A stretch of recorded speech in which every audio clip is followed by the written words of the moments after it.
Bem-vindo, apaixonados por rádio. Esse é o Papo RF, um programa que sempre traz informações sobre o rádio, e hoje eu tenho um bate-papo muito legal para trazer para vocês com o técnico do Museu da Eletrônica, Mauro de Souza. É Mauro de Souza o nome, é isso mesmo? Tem o D? Tem o D. E ele é apaixonado por rádio, ele é o criador, curador deste museu, e nós vamos falar um pouquinho sobre a história dele, da eletrônica clássica, dos rádios DSP e da história dele com a eletrônica. Mauro, muito obrigado por aceitar esse tempo para estar aqui com a gente. Eu sei que teu tempo é muito corrido e muito difícil, mas seja bem-vindo ao podcast. Bom dia, Fábio. Bom dia aos telespectadores. Eu não sei se essa live vai ir para o ar de dia ou de noite, mas vale o bom dia ou boa tarde ou boa noite para o momento que você está assistindo. Fábio, você não tem o que agradecer. Sou eu que fico grato por essa oportunidade, porque o objetivo principalmente é de a gente dedicar esse tempo a esses bate-papos tão legais, essas lives no YouTube, é justamente levar para as pessoas o amor que a gente tem pela eletrônica, e não tem um jeito melhor de compartilhar esse amor do que realmente fazer esses bate-papos, esses vídeos, essas lives, essas entrevistas. E o meu objetivo pessoal, o meu objetivo de vida enquanto técnico e curador do Museu da Eletrônica é realmente isso, levar para as pessoas. Então sou eu que sou grato. Muito obrigado, e obrigado por aqueles que assistirem. Eu espero que a gente tenha momentos felizes, aprazíveis, momentos agradáveis aqui, e que seja um bate-papo que inspire pessoas. Isso é o principal. Que bom. Mauro, para situar quem não te conhece ainda, eu acompanho teu canal, e quando eu olho lá, tu fazendo aquelas restaurações, tu faz quase um trabalho arqueológico tecnológico, né? Buscando peças de todos os lados para deixar aquele rádio que chega muitas vezes em precárias condições como se fosse novo. Mas vamos voltar um pouquinho no passado.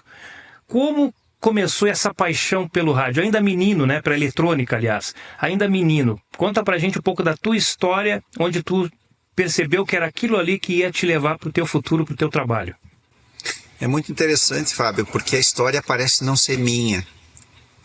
Sem falar de coisas transcendentes ou que dependem de fé para acreditar, mas parece que existe uma ligação entre as histórias das pessoas que descobrem a eletrônica muito cedo e dedicam a sua vida à eletrônica de alguma maneira, ou essa paixão acompanha elas ao longo da vida, mesmo que elas não façam isso profissionalmente.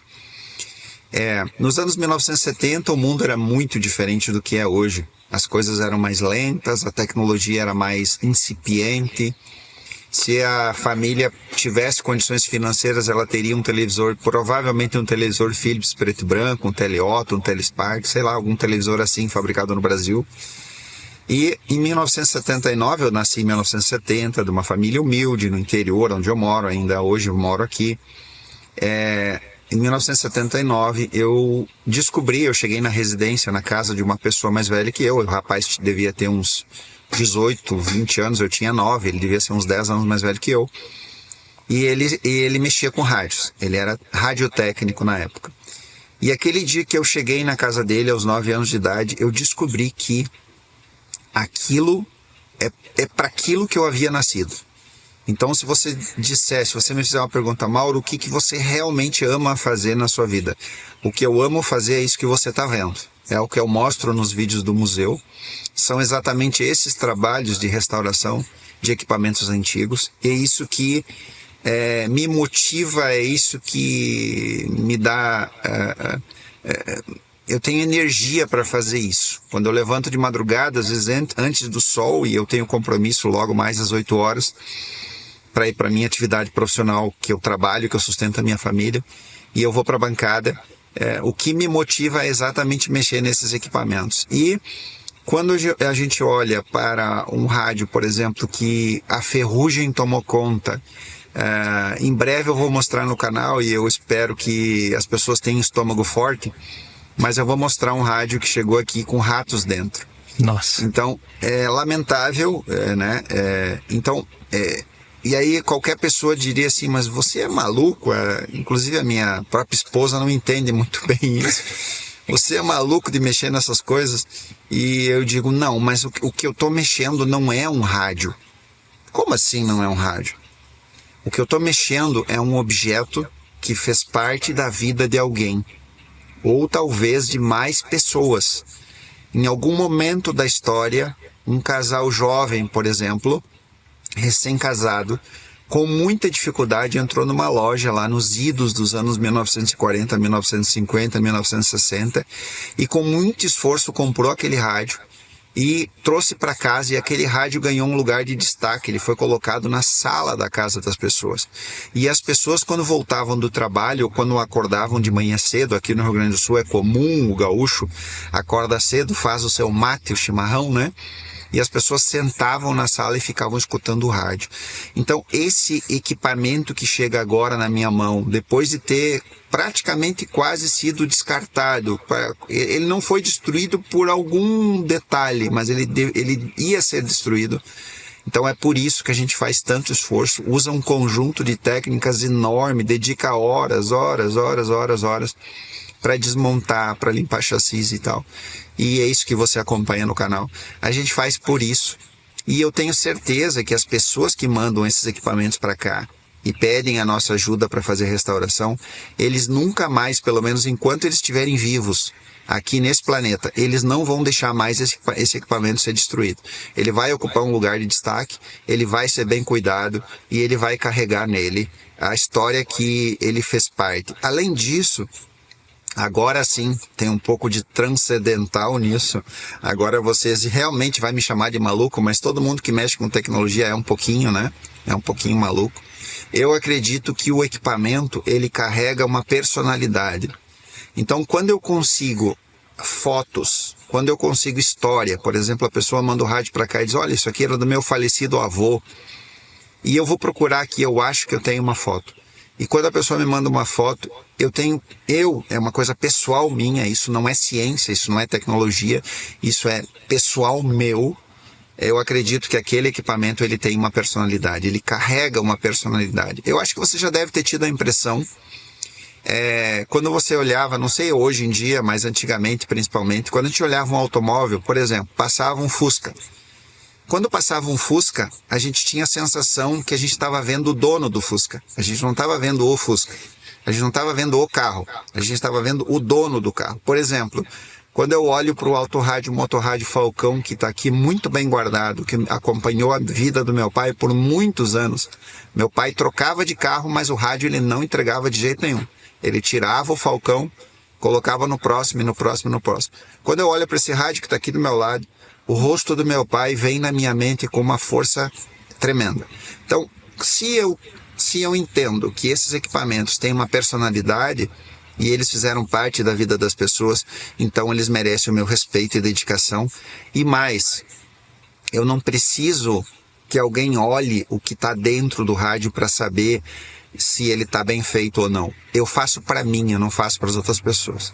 Eu faço porque eu respeito aquele objeto que está ali, que foi confiado a mim, e ele tem que voltar para a pessoa, no mínimo, o mais original possível. Eu não gosto de fazer alterações, talvez você fosse perguntar, mas eu não gosto. Então é por isso que a gente dedica tanto tempo às restaurações. Eu também não gosto de modificar um rádio. Tem muita gente que faz, esse rádio não tem fone, vou lá colocar um fone. Eu acho que perde a essência do rádio quando se altera o projeto, né? Mas eu sei que tu fala muito de eletrônica clássica. Vamos situar as pessoas do que é eletrônica clássica, onde ela começa e até onde ela vai. Legal. A eletrônica clássica, ela, antes de explicar por que eu acredito modestamente, com toda a modéstia, eu faço questão que alguém me questione, eu faço questão que alguém me diga, não, Mauro, tu tá enganado. Não é assim. Mas até onde eu sei, fui eu que criei o termo eletrônica clássica. E isso veio na minha mente por causa justamente das obras clássicas, das obras de arte, que a gente tem mais familiaridade e conhece. Mas eu situei o período da eletrônica clássica com uma data específica, que foi quando John Ambrose Fleming criou a primeira válvula funcional da história, que foi em 1904, que é a válvula de iodo. Foi quando, graças a um conjunto de informações, a um conjunto de conhecimentos de várias outras pessoas que antecederam ele e até seus contemporâneos, ele conseguiu fazer funcionar a válvula de iodo. Isso foi em 1904. E apenas 2 anos depois, a gente vê então uma evolução maravilhosa, né? Quando Lee de Forest, um outro cientista, então consegue adicionar mais um elemento no diodo de Fleming e ele cria a primeira válvula termiônica, o triodo, que é capaz de amplificar sinais. O diodo retificava, ou seja, retificar é mandar a corrente elétrica no único sentido, mas agora o triodo consegue amplificar o sinal. Eu não vou entrar na eletrônica, mas esse é o sentido da válvula. E então esse é o início da eletrônica clássica, 1904, e o final da eletrônica clássica, na minha definição pessoal, é mais ou menos na virada do século XX, quando os códigos, os programas começam a ser embarcados nas placas eletrônicas de maneira comercial, e isso toma conta do mundo. Então, se você parar para pensar, a partir mais ou menos, talvez, meados e final dos anos 80 e anos 90, isso veio com muita força. Por exemplo, nos anos 90, você entrava numa loja e você comprava um televisor que já tinha aquela função, a função de escrever na tela, né? Widescreen. Não é exatamente widescreen, tem um outro nome que foge na minha cabeça agora, mas você conseguia, quando você trocava de canal, quando você entrava no menu, ele já escrevia na tela do tubo de imagem, e tantas outras coisas, o próprio rádio com display digital, enfim. Mas então, mais ou menos na virada do século, onde os códigos foram embarcados nas placas, para mim é o final do período da eletrônica clássica. E é isso que a gente se refere, é isso que a gente chama de eletrônica clássica. E logo mais nessa conversa, já que o assunto é exatamente rádio, né? Eu vou poder, se você quiser, a gente vai poder comentar sobre a ligação íntima que existe entre o rádio e esse período da eletrônica clássica. Aproveitando que tocasse em rádio, eu sempre tenho uma curiosidade de saber a ligação que as pessoas têm com os rádios, né? Porque eu lembro do primeiro rádio que o pai me deu, inclusive consegui o exemplar está contigo aí, em algum momento tu vai mexer nele para restaurar. Qual foi o primeiro rádio que te chamou a atenção? Tu pegou ainda menino aquele rádio e aquele rádio fez parte da tua vida? Porque eu vejo muita gente colocar nos comentários no meu canal, no teu canal também, modelos de rádio que fizeram muito sucesso, que foram parte da história às vezes das pessoas, até mesmo casamento, coisas assim que o rádio fez parte, que estava ali naquele momento presente. Ok. Para a gente chegar na resposta da sua pergunta, eu quero contextualizar uma coisa importante. As pessoas precisam rememorar, talvez elas já aprenderam isso no passado, mas elas perderam esse conhecimento ao longo da vida porque não deram mais atenção. Por que o rádio? Por que o rádio é tão importante para as pessoas? Porque são perguntas para levar onde eu quero chegar. Certo. Por que na era da informação, onde você tem um poderosíssimo smartphone na mão, um supercomputador, que é um smartphone que está disponível, agora com inteligência artificial, com tantas coisas, a própria ferramenta YouTube que traz informação em tempo real, enfim, tantas coisas, por que o rádio não perde a importância? Vamos lá, vamos contextualizar isso. Como que o rádio chegou até nós como humanidade? Bom, isso também foi um conjunto de conhecimento, um conjunto de informações feito por pessoas muito inteligentes. E a história mais ou menos começa no final do século XIX, quando um cientista chamado Heinrich Hertz, ele finalmente prova que existe uma coisa, um fenômeno natural chamado ondas de rádio. Isso não foi inventado, isso é um fenômeno da natureza. A física explica isso, a física estuda esse fenômeno. Bom, logo na sequência, um cidadão chamado Marconi usa esses conhecimentos do Hertz e faz a primeira transmissão sem fio de telegrafia do mundo. Ele consegue mandar, se talvez você não saiba o que é telegrafia, telegrafia é o código Morse, é o pica-pau, né, que as pessoas às vezes referem. Sim. É um código universal que se faz principalmente com pontos e traços, e ele é um alfabeto, né, ele é uma espécie de alfabeto, onde você consegue transmitir qualquer informação com esse alfabeto. Então Marconi faz isso. E aí, isso foi o caminho para nós chegarmos num rádio comercial. Quando que nós chegamos num rádio comercial? Exatamente a partir do momento daquilo que nós falamos, que é o início da eletrônica clássica. Então você nota que a eletrônica clássica, ela começa com o diodo de Fleming e principalmente com a válvula Audion, quando a gente consegue amplificar sinais. E aí agora, com essa nova invenção maravilhosa, que foi um divisor de águas para a humanidade, se consegue transmitir essas ondas de rádio que foram demonstradas por Hertz, se consegue transmitir sinais de telegrafia agora, graças a Marconi, na atmosfera. E com a válvula eletrônica e termiônica, a gente consegue transmitir áudio pela atmosfera. Então, o que acontece? Em 1920, acontece uma coisa maravilhosa, que a primeira transmissão de rádio é feita nos Estados Unidos, por uma estação de Pittsburgh, lá nos Estados Unidos, aonde eles conseguem transmitir o resultado eleitoral. Então você pode imaginar, em 1920, as pessoas, pela primeira vez na história da humanidade, conseguem ouvir sinais de rádio que chegam no primeiro rádio comercial que foi vendido no mundo, que foi feito pela Westinghouse. Ela foi uma pioneira, né? Um rádio chamado Aeriola Júnior. Eu até vou te pedir, Fábio, que depois, por gentileza, coloque aqui no vídeo uma foto da Aeriola Júnior. Lá na radiomuseum.org tem fotos maravilhosas desse rádio. Ele foi fabricado e foi vendido comercialmente. Foi a primeira vez na história da humanidade que as pessoas puderam comprar um objeto chamado rádio. Um rádio primitivo ainda, um rádio de galena. Os principais conceitos da engenharia eletrônica ainda não tinham sido desenvolvidos para o rádio. Então, e aí as pessoas começaram a ouvir coisas pelo rádio, ouvir pessoas.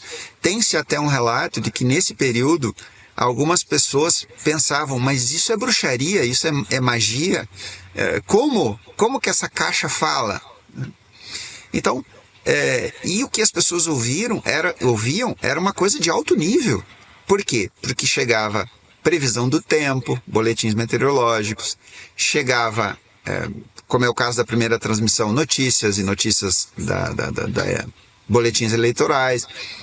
E principalmente o que eu acho maravilhoso no rádio primitivo lá dos anos 1920. As estações de rádio, elas tinham orquestras dentro da estação. Bandas de músicas e orquestras que tocavam músicas ao vivo. E dá para entender, nós estamos falando dos anos 1920.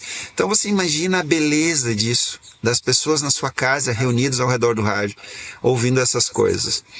Bom, então o rádio, ele começa primeiro, lá no princípio, no início de tudo, ele começa maravilhando as pessoas. E as pessoas, logicamente, correram e o rádio evoluiu muito rápido. E na sequência, em 1930, a gente já tem aí uma evolução fantástica, onde um cientista chamado Edmund Fleming, Edwin Armstrong, fiz confusão agora, Edwin Armstrong, ele já demonstra a primeira transmissão em frequência modulada. Eu não sei se você já tinha estudado isso, mas o FM nasce lá com Armstrong. Então isso de uma forma muito primitiva, e a qualidade do áudio já melhora. É claro que essa tecnologia muito jovem, em 1930, era caríssima e não era acessível às pessoas.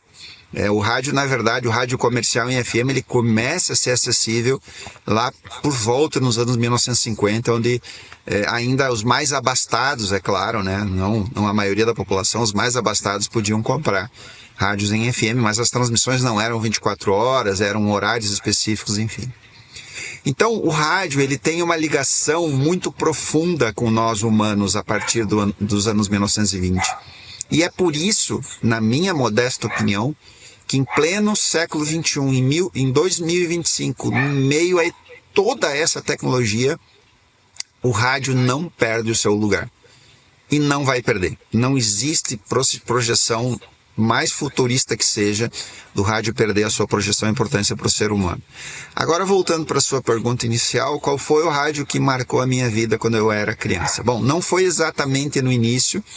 Eu descobri a eletrônica em 1979, aos 9 anos de idade. E eu tive, na realidade, o meu primeiro contato em bancada com rádio em 1983, quando eu fui aceito como um aprendiz de eletrônica, numa eletrônica chamada Eletrônica Teigo, que existe até hoje, já está na segunda geração, na cidade de Santo Ângelo, no Rio Grande do Sul. E lá eu aprendi, e os meus primeiros contatos com rádio foram exatamente com motorrádio, que é natural, era o rádio mais vendido nessa época, em 1983, e o meu pai também tinha motorrádio, né? Dá para dizer praticamente que, pelo menos aqui no interior do Rio Grande do Sul, o rádio mais vendido de todos os tempos foi motorrádio. E o nosso Transglobe, né, o B481, que foi algo maravilhoso assim na minha vida, mas que eu não tive muito sucesso nessa época com ele, porque a engenharia do Transglobe ela era realmente assustadora para uma criança, para um jovem de 13, 14, 15, 16 anos. Esse foi o meu primeiro contato com rádio. E lá, lógico, como eu fui aprendiz de eletrônica dos 1983, dos 13 até os 1989, até ir para o exército, então passaram muitos rádios pela minha mão. Eu trabalhei com diversas marcas de rádio diferentes, muitos rádio Philco, muitos rádio motorrádio, mas outros também, Teleotto, e muitos autorrádios nessa época, muito. As pessoas nessa época compravam um carro e elas tinham que mandar instalar a rádio. Então passou Bosch, né? Passou vários outros rádios. Mas o que eu tenho uma ligação sentimental mesmo é motorrádio, que aliás eu acho que é a maior quantidade de exemplares que tem no museu são motorrádio, e o Philco Transglobe. Tá certo. Até introduzindo ao que tu falou da história do rádio, as pessoas naquela época, quando escutaram a Guerra dos Mundos, teve gente querendo se matar, achando que estava tendo uma invasão alienígena no mundo, né? A tamanho era a força do rádio naquela época. E nós tivemos também um padre, né, gaúcho, que também trabalhou as transmissões de rádio, que foi o Landel de Moura, né? Isso. O Landel de Moura merece todo o seu crédito, claro. Evidentemente, por algum motivo que não cabe aqui falar, assim como também a invenção do primeiro avião, né? Por algum motivo que não cabe falar nesse vídeo, não pode ser legado ao Brasil o mérito de ter inventado alguma coisa, então isso é um outro assunto. Mas sim, vale muito a pena você estudar a vida do padre Landel de Moura. Foi um pioneiro com certeza. Eu assisti a uma live que tu fez com o Renato Paviotti, acho que é isso, né? E o mestre Newton Braga. E naquela live vocês falavam muito da questão do medo de manter a memória dessa eletrônica viva. Porque hoje, como mesmo tu comentou, né? Nós temos os jovens com o smartphone na mão, né?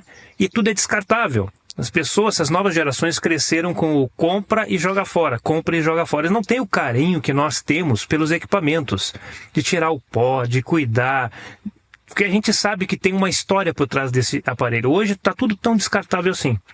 Eu até andei acessando lá o canal do Newton Braga no YouTube e eu achei realmente muito baixa o engajamento de pessoas procurando por esse tipo de eletrônica, que deveria ser muito mais alto.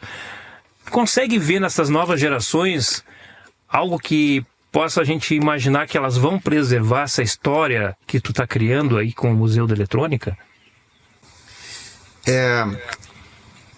Vamos lá. O assunto é demasiado complexo e eu estudo esse assunto também, faz parte da minha, vamos dizer assim, da minha área de interesse. Estudar o que acontece no contexto geral. Por exemplo, vamos falar do Brasil. Eu vou falar só do Brasil porque é onde eu vivo.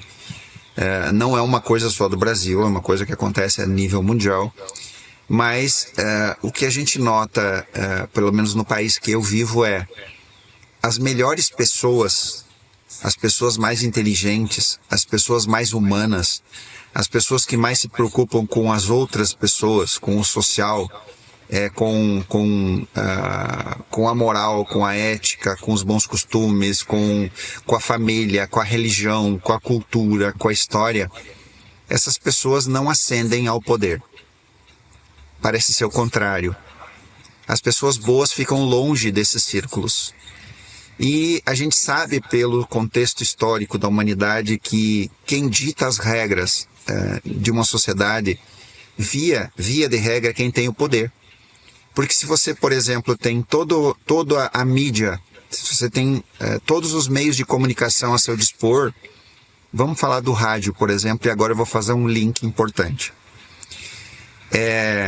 Recentemente, aqui na minha cidade, nós perdemos uma estação de AM, a Luz Alegria AM 1160, que foi criada em 1955. Praticamente ela se confunde com a fundação da cidade. A cidade foi emancipada nesse ano e foi criada a rádio. Por que foi criada a rádio? Porque ela pertence à paróquia. É uma comunidade italiana, essencialmente italiana, e a comunidade italiana, por cultura, ela é muito religiosa. Então a igreja da minha cidade, ela é imponente, ela é gigantesca, ela é linda, maravilhosa, linda a igreja. Se você colocar no Google a Catedral de Frederico Westphalen, você vai ver que ela está no ponto mais central da cidade, no ponto mais alto. Inclusive a minha cidade, de apenas 35 mil habitantes, a 430 quilômetros de Porto Alegre, tem muitos prédios. Ela é uma cidade fora da curva, ela se investiu muito em prédios aqui, é só olhar no Google.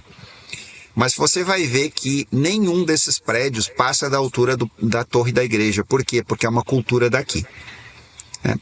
Então, se você notar, nós perdemos a rádio e eu entrei num comércio essa semana, numa loja de ferragem muito antiga, ela tem quase 40 anos, essa loja de ferragem, e tinha 2 pessoas comentando sobre rádio e as 2 pessoas lamentando profundamente ter perdido o rádio AM. Eu vou usar esse exemplo para te dizer o seguinte. Eu estou a 100 quilômetros da fronteira com a Argentina e pouco mais de 500 quilômetros da fronteira com o Paraguai. E como eu tenho muito bons receptores em ondas médias e ondas curtas, a minha antena não é boa, é uma Longware, mas os rádios são muito bons, eu não consigo contar a quantidade de emissoras de AM que existe na Argentina. Tem muita emissora de AM, e agora talvez com a inteligência artificial você pudesse até fazer uma brincadeira, um exercício, colocar lá, não é uma brincadeira, é muito sério, colocar lá, quantas emissoras transmitem em AM na Argentina? Eu tenho certeza que você vai se surpreender, e no Paraguai também. Então, eu não consigo ver uma lógica, vamos dizer assim, social, uma lógica de tirar as rádios AM do lugar. De migrar para FM, não consigo ver. Existem muitas justificativas, a qualidade é melhor, precisa as faixas, as frequências para usar em outras coisas, tal, mas por que essas justificativas não se aplicam nos nossos países vizinhos? Então, o que eu te digo assim, o que tem a tua pergunta inicial que deu origem ao meu comentário? As novas gerações. Se as novas gerações não tiverem pessoas como nós, que deem importância para a história do rádio, para a história registrada da nossa sociedade, para aquilo que deu certo e para o que não deu certo. O que vai restar para eles? O que vai ser do mundo? Vamos imaginar o seguinte. Vamos imaginar que as novas gerações jamais tenham contato com o que aconteceu nos eventos que culminaram na guerra de 1945, na Segunda Guerra Mundial. Os eventos que culminaram ao massacre terrível que aconteceu nos campos de concentração, por exemplo, que não aconteceu só, massacres não só aconteceram nos campos de concentração, aconteceram em outros lugares também, em outros períodos da história. Então o Renato, ele falou na live do Mestre Newton, ele abriu a live assim, uma sociedade que não tem memória, mais ou menos isso, com as palavras dele, uma sociedade que não conhece a sua história, ela está condenada a cometer os mesmos erros.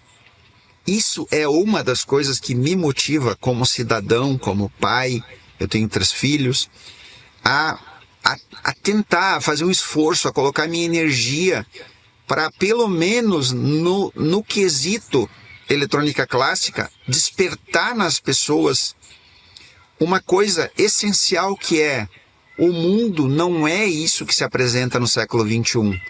O mundo não é isso que você sabe que você vai comprar, por exemplo, um smartphone caro, que não é barato.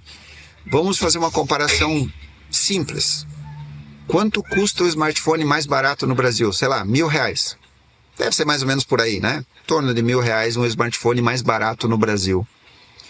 O salário mínimo nacional deve estar em torno de R$ 1.500, mais ou menos, eu não sei. Por aí. Então, um trabalhador brasileiro, ele teria que usar mais de 50%, 60%, 70% do salário mínimo para comprar o smartphone mais barato, que vai durar 2 anos, 3 anos talvez, provavelmente 2, 3 anos. Agora vamos remeter isso para os anos 1970. A gente sabe que os rádios não eram muito baratos, mas existiam opções mais baratas. Por exemplo, na linha Philco, ou propriamente mesmo na linha Motorrádio, existiram rádios maravilhosos que pessoas simples, o meu pai, por exemplo, que era uma pessoa humilde nos anos 70, uma pessoa pobre, ele tinha um rádio muito bom, um Motorrádio muito bom, que ele comprou lá, fez a sua prestação na loja e comprou, e esse rádio está aqui no acervo do museu. Então, as pessoas precisam se dar conta que essa era da obsolescência programada que nós vivemos, ela serve muito mais ao interesse de grandes conglomerados internacionais, de grandes grupos internacionais, do que aos interesses da sociedade. A gente não pode viver assim para sempre, e isso não pode ser um momento histórico que não vai voltar mais. E prova disso é que eu tenho... eu não consigo olhar todo o material que chega até mim, mas o YouTube recomenda. Essa semana mesmo o YouTube recomendou um vídeo onde alguém fala que os jovens estão voltando para o analógico. É um assunto bastante interessante. Então, se os jovens estão voltando para o analógico, eles estão voltando para o CD-ROM, eles estão voltando para o som digital, e talvez esses jovens, em algum momento, eles sejam motivados por um de nós, que está aqui no YouTube, a despertar para o fato de que o rádio AM pode morrer? Não, não. Porque a programação do AM é diferente do FM. E eu ouvi as pessoas nessa loja de ferragem reclamando disso. A pessoa reclamando, eu adorava o programa do fulano de tal. Eu acordava de madrugada, lá onde eu moro, a pessoa agricultor, lá mora no interior, primeira coisa, botava água esquentar para fazer o mate e ligava o rádio no AM porque tinha o programa do Jolinho, do Paulinho, do Antoninho, do Carlinhos. E isso tudo foi condenado à morte, porque quando você manda o rádio AM para FM, quando você migra, a programação muda, e isso não tem como dizer que não. Eu concordo contigo, e eu acho que isso é mais uma questão empresarial de redução de custo do que propriamente a rádio. Vou mudar do AM para FM, e agora, como eu tenho qualidade de som, eu vou rodar música, então não preciso gastar com unidade móvel, com um locutor bom para falar, porque eu estava hoje, por coincidência, eu mandei uma mensagem para um amigo que ele mandou um vídeo falando sobre o encerramento da Rádio Farroupilha. A Rádio Farroupilha, que era uma rádio super tradicional do Rio Grande do Sul, e que quando a rádio passou para o FM, ela mudou a característica da programação. Ela assumiu o canal da Rádio Cidade FM, incorporou outros tipos de comunicadores de FM, e a rádio perdeu toda a sua característica. É o que faz a maioria das rádios. Eu sempre estou criticando isso aqui, porque o que eu acho que falta no rádio, está todo mundo de saco cheio dessas rádios que só tocam música sertaneja. Por isso muita gente está migrando para as rádios de adulto contemporâneo, das músicas antigas, porque está conseguindo ter um pouco de qualidade musical. Porque a gente não tem mais a qualidade musical, e os locutores bons estão virando meros anunciadores de música, né? A gente ligava o rádio para ouvir o locutor. Eu quero ouvir o locutor, ele bate papo com a dona de casa, a dona Maria, o seu José. Aonde é que eles estão? Isso que tu comentou aí é muito sério no rádio. A nossa comunicação no rádio, ela praticamente está sumindo, né? As características do rádio, eu era menino, eu escutava a Turma da Maré Mansa no rádio. Escutar eu ficava esperando para escutar a Turma da Maré Mansa, dava risada na frente do rádio ali nos anos 80. E além de outros grandes locutores, eu ficava com medo quando escutava o Gil Gomes falando daqueles casos terríveis. Cadê isso? Onde é que foi parar? Pois é. Eu tive a felicidade aqui de receber num receptor que eu estava trabalhando há algum tempo uma estação de Buenos Aires. E a gente está aqui há cerca de 1.000 quilômetros de distância de Buenos Aires. Então foi a primeira vez nessa história do museu que eu consegui captar uma estação em AM. Eu não lembro a frequência, 1.100 kHz, alguma coisa assim, dessa estação de Buenos Aires. Como eles estavam falando aquele castelhano enrolado, eles não falam espanhol. Em espanhol a gente dá uma arranhada. Se você vê uma pessoa falando em espanhol, você entende alguma coisa. Espanhol portenho deles. Mas o castelhano, a gente chama de castelhano aqui, né? É complicado porque eles falam muito rápido. Eu não estava conseguindo entender. Então eu peguei a frequência da estação e pesquisei e descobri a estação e abri ela ao vivo no YouTube. E eu fiquei maravilhado com o programa. Era um programa de auditório, tinham 2 pessoas sentadas numa bancada, conversando sobre assuntos do dia a dia e assuntos legais, assim, programação e tal. E era uma rádio AM. Eu não vi isso em FM ainda. Era uma rádio lá na Argentina. Então, inclusive, quando se anunciou aqui na minha cidade que a 1160 AM ia sair do ar, eu liguei desculpe, não liguei, a gente não liga mais para ninguém em 2025, né? WhatsApp, né? As pessoas não conseguem mais falar. É um dos efeitos, eu acho, que está acontecendo nessa geração, que os jovens têm um pouco de dificuldade de falar, então a gente já, por respeito, a gente já não liga mais para as pessoas. O gerente da rádio não é jovem, ele deve estar na casa dos 40 e poucos, 50 anos, não é? É um pouco mais velho. Então eu mandei áudios para ele. Eu disse, olha, meu amigo, cara, não tem como reverter isso. Por que a rádio vai sair do ar? Ela é importante para essa comunidade, ela faz parte da história da comunidade. Eu preciso da rádio porque ela é referência aqui na bancada, eu uso ela para fazer escutas. Eu já sei que quando eu tenho um receptor, porque assim, quando a gente está calibrando, existem os 2 extremos, você captar em AM a rádio mais fraca, com sinal mais deficiente, e o contrário, que é a rádio mais poderosa, para a gente poder testar o controle automático de ganho e ver se está tudo funcionando bem no rádio. Então eu precisava da 1160, e eu disse para ele, cara, eu te dou uma ideia, modestamente, a rádio pertence à paróquia, a comunidade é essencialmente católica, cara, em vez de tirar do ar a 1160, fala com o bispo para retransmitir a Rádio Vaticano aqui. Porque a Rádio Vaticano não tem retransmissão com alcance de AM aqui na nossa região. Aliás, nem FM tem. As pessoas que querem escutar a Rádio Vaticano aqui, elas têm que usar o aplicativo lá, o streaming ou internet, enfim. Mas aí a resposta foi, o Ministério, a Anatel nos deu prazo e a gente tem até outubro para entregar essa frequência e trocar por uma FM, ou nós vamos perder essa frequência. Bom, tudo bem, valeu a minha ideia, mas de fato, eu acho que sim, a justificativa mais plausível para a retirada das rádios AM do ar são questões ideológicas, políticas, são outros interesses e não são questões técnicas, porque eu tenho convicção que, pelo menos na minha região, que é essencialmente rural, para você ter uma ideia, a minha cidade tem 35 mil habitantes e ela é a principal cidade de uma micro-região de 25 municípios. Ao redor aqui tem 25 cidades num raio de 50 quilômetros. E essas 25 cidades dão uma população de mais ou menos 200 mil habitantes.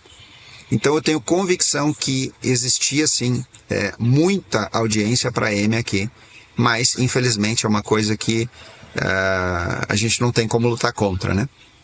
Eu vou divergir um pouquinho da tua opinião em relação ao AM, porque eu vivi dentro de rádio a minha vida toda e eu vi, junto dos diretores de rádio, o faturamento das rádios caindo, pela audiência diminuindo. Tem esse fator também. E eu acho que, em parte, tirando a questão política, em parte, os próprios empresários forçaram essa migração para o FM para fugir da possível falência. Eu tenho informação de rádio no interior do Paraná que o dono da rádio tem outro negócio e mantém a rádio por causa disso, que chega no final do mês, sobra líquido R$3.000, R$5.000 para o dono da rádio. Entendeu? Então temos a questão financeira. No Brasil nós não temos controle nenhum de interferência eletromagnética, as placas solares, os drives de lâmpada LED é um troço horroroso, as chaves chaveadas, né? Que dão interferência fontes chaveadas, que dão interferência em tudo. E o AM praticamente morreu banhado nessa interferência. E eu estou vendo isso de novo no FM acontecer. E eu já venho alertando, boto no meu canal, olha só, ligo a lâmpada LED e o rádio FM some. Porque ninguém controla isso aí. A Anatel não controla, a Inmetro não controla. Chega o que vem de pior da China vem para nós. E duvido muito que o material de baixa qualidade vai para os Estados Unidos. Então não existe esse controle também aqui. Mas falando da questão da programação das rádios, quando elas migram para o FM, elas perdem a essência. Por que não mantém a programação do AM no FM? Né? Se é a questão da qualidade. A gente quer aquela programação. Sempre diferenciamos o AM do FM da comunicação, né? Um FM mais musical. E quando migra para o AM, a gente perde isso aí. A Rádio Gaúcha, pelas suas características, claro, não perderia isso aí. Mas as rádios povo perderam todas isso aí. Né? Tudo isso aí. Mas voltando agora para falar de rádios portáteis, e tu estava falando da rádio que migrou da tua cidade. Eu trabalhei um bom tempo na Rádio Universidade Católica de Pelotas, que é na mesma frequência da Luz e Alegria. Ela ainda está no FM, no AM, mas vai migrar também. Eu lembro que naquela época a gente tinha no departamento de esporte 4, 5 Transglobe. E ele era o xodó para transmissão externa, era o aparelho de retorno. Então eles faziam modificações, praticamente todas as emissoras que tinham transmissões externas, esportivas, a gente tinha o Transglobe como um equipamento de ponta para poder fazer as escutas, né? Tu acha que esse Transglobe fabricado no Brasil foi o melhor rádio brasileiro e é até hoje o melhor rádio brasileiro que nós já tivemos? São duas perguntas que a gente precisa separar. Certo. É necessário separar as duas perguntas. Então vamos lá, vamos gravar as duas perguntas. Primeira pergunta é: o Transglobe foi o melhor rádio fabricado no Brasil? Sem nenhuma dúvida. Sim.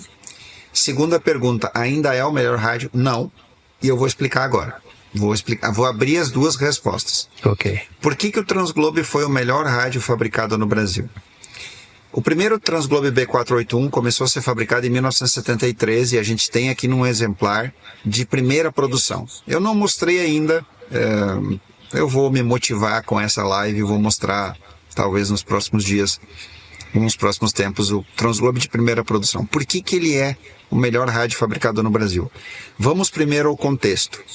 Nos anos 1970, o Brasil ainda estava sob o regime militar. E todo mundo sabe que tanto faz você chamar de regime ou ditadura, não importa. Foi uma ditadura, porque foi imposta. Na ditadura militar, uma das coisas que foi feito de maneira estrambelhada, porque isso condenou o Brasil a pelo menos 50 anos de atraso, foi fechar as fronteiras do Brasil para a entrada de tecnologia. A desculpa era proteger a indústria nacional. Bom, então tinha toda uma dificuldade de engenharia eletrônica, uma dificuldade de componentes no Brasil, e mesmo assim a Philco, que tem, queira ou não queira, a Philco, a engenharia da Philco brasileira tinha o DNA da engenharia da Philco americana.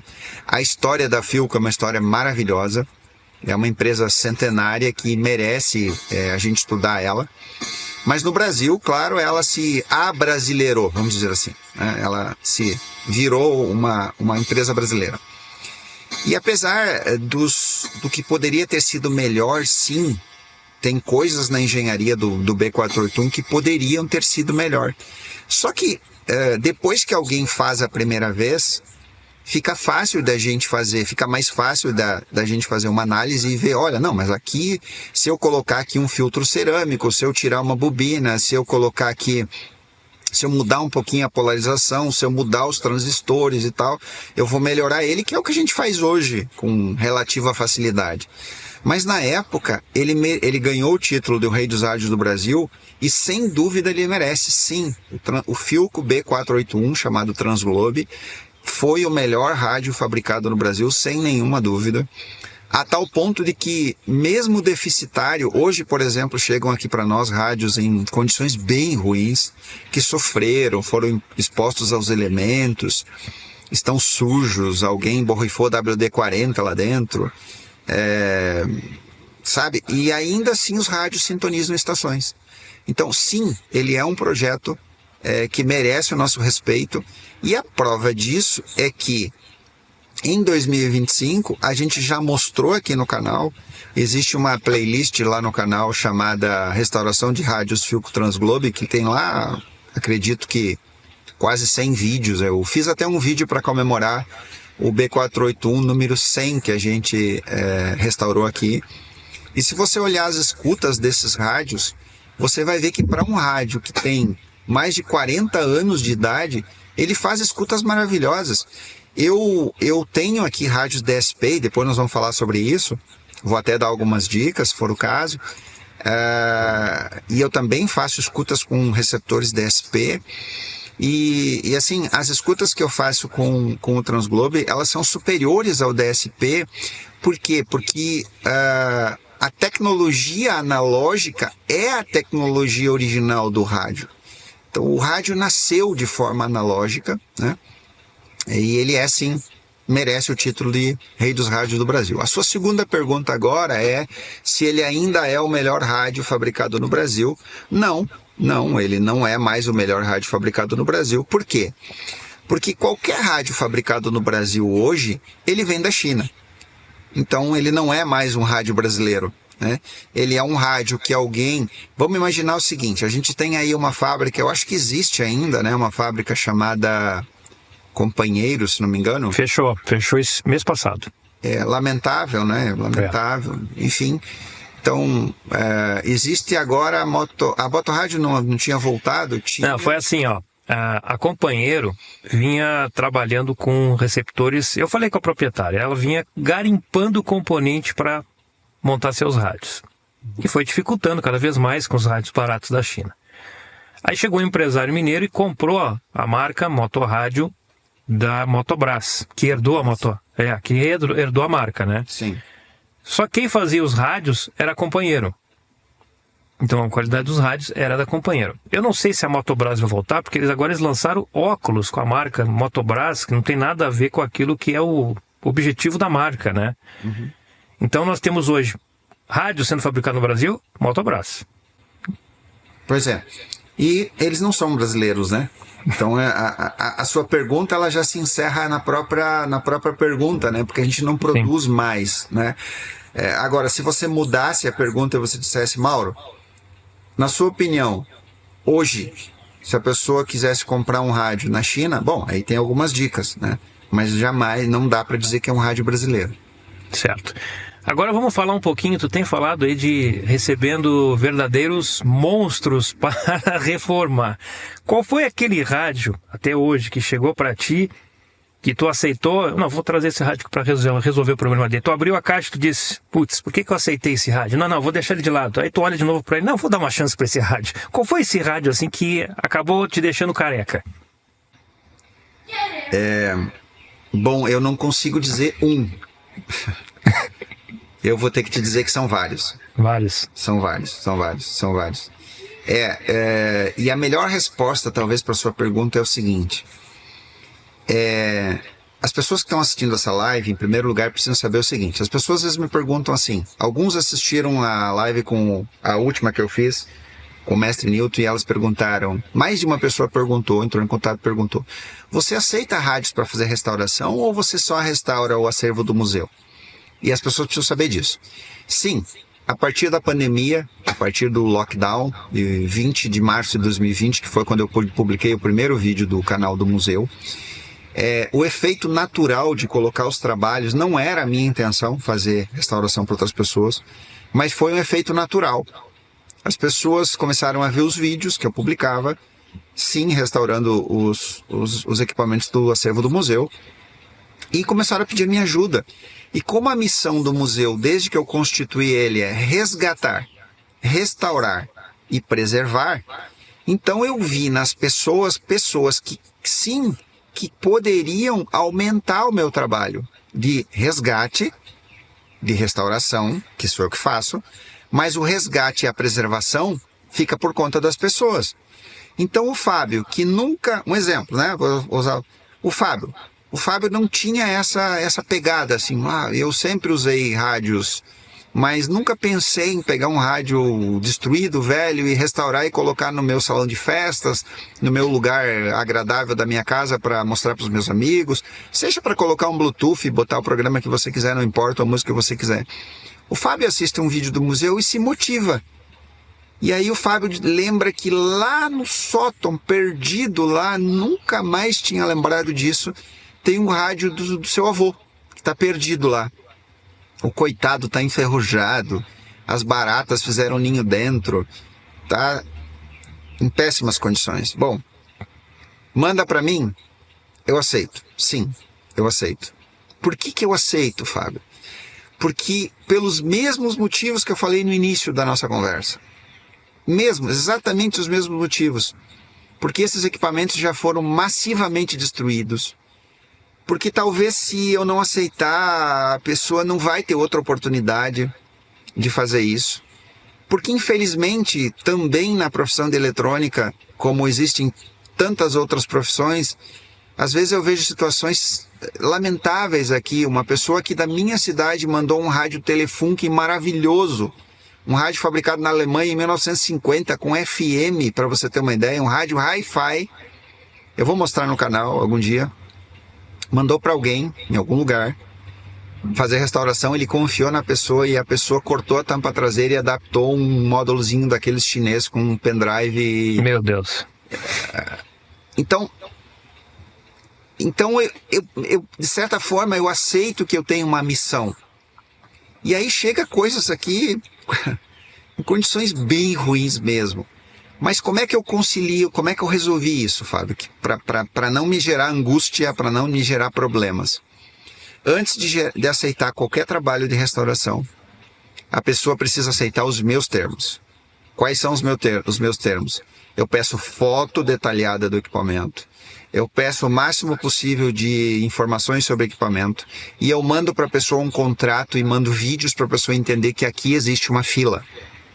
Se a pessoa aceitar que ela vai mandar para cá e eu não vou ser pressionado por prazos, porque eu não posso fazer isso, eu tenho uma atividade profissional fora do museu, a minha família é sustentada por essa atividade e o museu é uma atividade de amor, então eu tenho poucas horas por dia que eu posso dedicar ao museu, então eu aceito sim.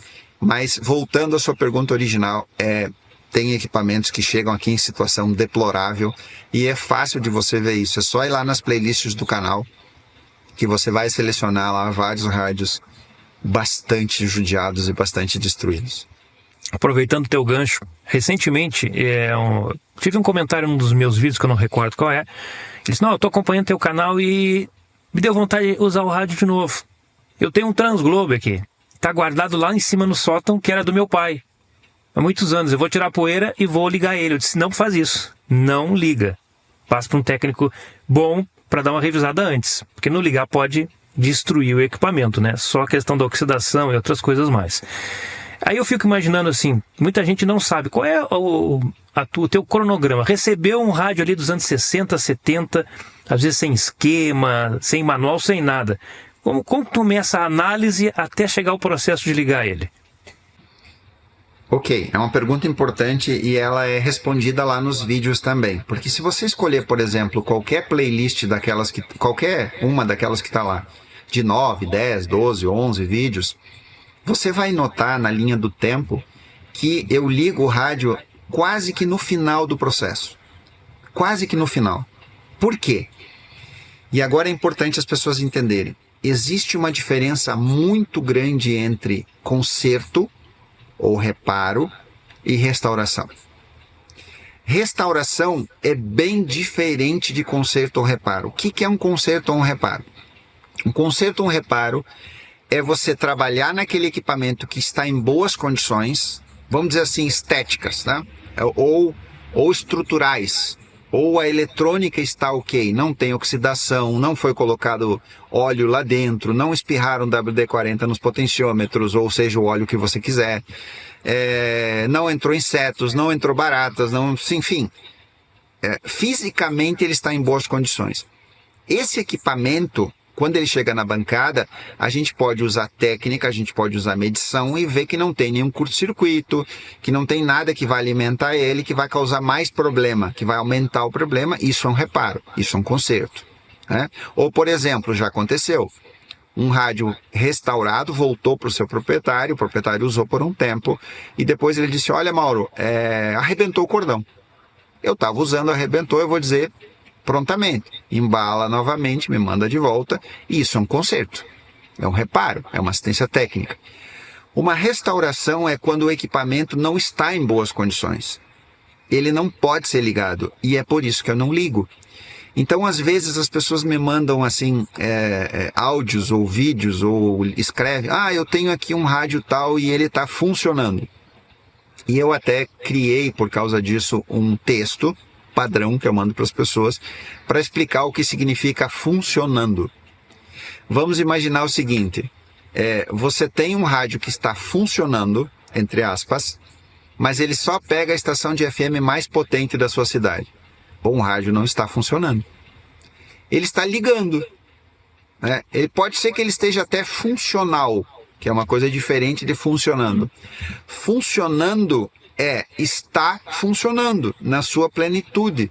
Ele está captando estações em toda a faixa do dial, de 87.5 ou mesmo na faixa estendida até 108.5, ele está captando estações com boa qualidade de áudio. Também não adianta captar estações se o áudio está ruim, porque as pessoas não têm rádio para bonito, as pessoas têm rádio para escutar suas estações preferidas, ou talvez para colocar um Bluetooth e escutar a sua música preferida.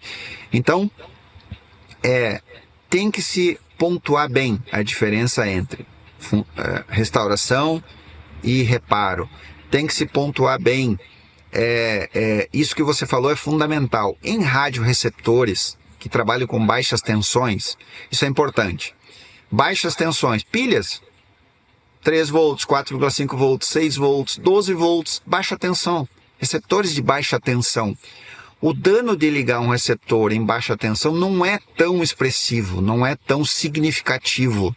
Agora, se você tem um rádio valvulado, que está guardado há muitos anos, e você acha ele guardado e você coloca na tomada, você vai causar danos no rádio. Porque um rádio que estiver original, guardado há muitos anos, e praticamente até hoje as pessoas que vieram no museu me fizeram essa pergunta, está funcionando? E eu explico para as pessoas, não é o principal. O principal de um equipamento clássico não é estar funcionando, é estar original. É estar em boas condições, porque um equipamento original é mais fácil de fazer a restauração. Tudo que é mexido por alguém que não é técnico pode causar algum problema que fatalmente pode vir a causar a morte e a perda do equipamento. Tá certo. Vamos passar um pouquinho então agora para a eletrônica moderna. A gente falou bastante aqui da eletrônica clássica e eu acho importante pontuar também a mudança que nós tivemos nos rádios com o DSP, com o chip DSP. Antigamente nós tínhamos esses rádios grandes, pesados, de boa recepção. Hoje a gente pega o rádio, ele é uma caixinha plástica com uma plaquinha dentro. Abre, não tem nada lá, micropeças com 2 chips e acabou. Como engenheiro, tu acredita que o rádio ele perdeu um pouco da sua alma, da sua essência? A gente sabe que é o processo natural de evolução. Mas ele ainda tem essa essência, essa alma? Vamos lá. A sua pergunta ela é de difícil resposta, porque ela se divide em 2 partes de novo. Como engenheiro, eu vou analisar a engenharia eletrônica e eu quero falar mais como técnico do que como engenheiro, porque qual é a diferença, e agora é um conceito meu, qual é a diferença entre o técnico e o engenheiro? O técnico desenvolve práticas, habilidades que o engenheiro não tem, para implementar, por exemplo, reparos, restaurações, buscar soluções para defeitos nos circuitos e fazer. E não que o técnico não seja capaz de projetar também, sim. Até por empirismo, né? Por exemplo, se você olhar a última live que tem no canal que eu fiz com o senhor Jaime Locatelli, que é interessantíssima essa live, porque é um colega veterano que completou 85 anos de idade ontem. Então, o mestre dele, em 1953, que foi um alemão que veio da Segunda Guerra Mundial, provavelmente fugindo da Segunda Guerra Mundial, ele tinha habilidades, ele não era engenheiro, ele era técnico, tudo que ele projetava, tudo que ele fazia funcionava. Já o engenheiro, ele tem a cabeça totalmente cheia de teoria. Então, o engenheiro tem capacidades para criar produtos, criar circuitos e criar equipamentos, mas o engenheiro não tem as habilidades que o técnico tem. Você me perguntou como engenheiro, desculpa a sua pergunta, como engenheiro foi? se tu acha que perdeu a alma o rádio com a mudança para o DSP. Tá. Então, se eu falar como engenheiro, sim. Sim. Porém, falando como engenheiro, se eu analisar o circuito analógico antigo, eu vejo nele aquilo que, para mim, enquanto curador do Museu da Eletrônica, uma personalidade, uma alma, Vamos primeiro definir o que significa alma, né? Vamos definir o que significa alma para a gente poder entender melhor isso. Vamos voltar na criação no conceito cristão, né? O conceito, se você acredita em Deus, o que aconteceu? Deus se debruça, pega um pouco de terra, coloca um pouco de água, mistura essa terra, faz um boneco de barro, e aí vai no nariz desse boneco de barro e assopra, e o que está escrito no texto bíblico se torna alma vivente. Então, se a gente usar isso para o rádio analógico, ele é uma alma a partir do momento em que ele está funcionando e ele está vivo. Então, aí você me pergunta assim, mas o rádio perdeu alma quando se tornou DSP? Na minha opinião, que sou um dinossauro, sim. Mas para o jovem que não teve o contato com a eletrônica clássica, que não teve o contato com o analógico, que nasceu a partir dos anos da virada do século, a partir dos anos 2000, não, talvez não. Se ele gosta de rádio e ele compra um rádio DSP maravilhoso, aquele rádio passa a ter alma para ele, né? Então, no sentido da eletrônica clássica, sim. Eu, sinceramente, apesar de ter tido contato com rádios absolutamente maravilhosos, DSP, conheci vários e já testei alguns, eu prefiro o rádio analógico. Mas a gente tem que traçar uma comparação entre os dois. Você não perguntou isso ainda, né? Não sei se vai chegar nessa pergunta. A próxima. A próxima? Vamos deixar para a próxima, então, para a gente comparar o analógico com o digital, né? Com o DSP. Então, vamos nela. Bom, eu notei, como DXista de FM, que sempre foi a frequência que eu sempre gostei de fazer DX, que o rádio DSP ele deu uma sobrevida no FM. Né? E eu chego nessa questão porque a maioria dos rádios analógicos no FM tem um problema. Ele espalha sinal quando você está próximo de sinais fortes. Claro que os grandes sintonizadores como Pioneer, Kenwood, eu tenho um Kenwood 6040 aqui, que eu acho que só foi fabricado para Alemanha, se não me engano, Austrália e Japão, esses 3 países. Eu tive que importar ele para fazer as minhas escutas no FM alguns anos atrás. Esses receptores, eles não espalham sinal, mas a grande maioria espalha. E com o DSP nós tivemos um circuito que eu testei dentro do transmissor da Mais Nova FM em Pelotas, o PL880 da Texan, com a antena em cima, o transmissor embaixo, e percorri de ponta a ponta e não tinha espúrio nenhum. E eu estava escutando o rádio da outra cidade vizinha, Rio Grande, com perfeição. Isso, com um rádio analógico, seria praticamente impossível. Dentro da Rádio Universidade, porque as duas rádios ficavam juntas naquela época, a gente tinha os transglobes ali e espalhava sinal para tudo que é lado, era um horror. E o DSP deu essa sobrevida. E agora, recentemente, eu testei o Kodo 100 DX286, que é feito com chip automotivo, ao lado do Sony 7600GR, no AM, e para sintonizar, para me situar, quem está acompanhando não me conhece, eu estou na cidade de Rancho Queimado, Santa Catarina, e eu escutei a rádio RBV do Rio durante o dia, quase 800 km no Sony.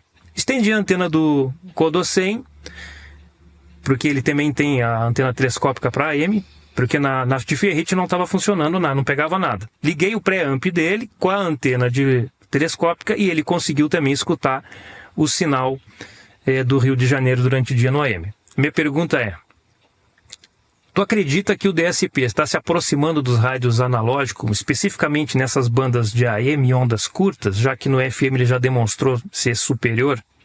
Bom, vamos contextualizar a diferença entre um receptor analógico e um receptor digital sem entrar muito na engenharia.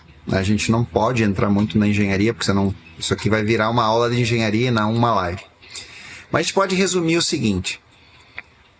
Aonde foi o sucesso, aonde foi a mágica dos processadores DSP, e eles estão sim evoluindo muito, muito, e acho que vão evoluir muito mais, e talvez aí venha a resposta da sua pergunta. Sim, eu acho que a evolução do DSP não vai parar. E sim, eu acho que o DSP vai se equiparar ao analógico. Sim, acho que vai. Porém, se você me desafiasse assim, Mauro, se eu te desse recurso para você projetar um rádio DSP que você pudesse colocar do lado do Transglobe e chamar esse rádio DSP que a gente vai fabricar de o rei dos rádios do Brasil, ou seja, desbancar o Transglobe, né? Sim. Eu te diria o seguinte, o principal pecado, na minha opinião, hoje, dos receptores DSP é exatamente o tamanho. Sim, porque a qualidade do áudio é ruim. Vamos resumir o que é um alto-falante. O alto-falante ou transdutor, ele é um elemento, é um dispositivo eletrônico que tem lá dentro dele uma bobina, tem um ímã, né?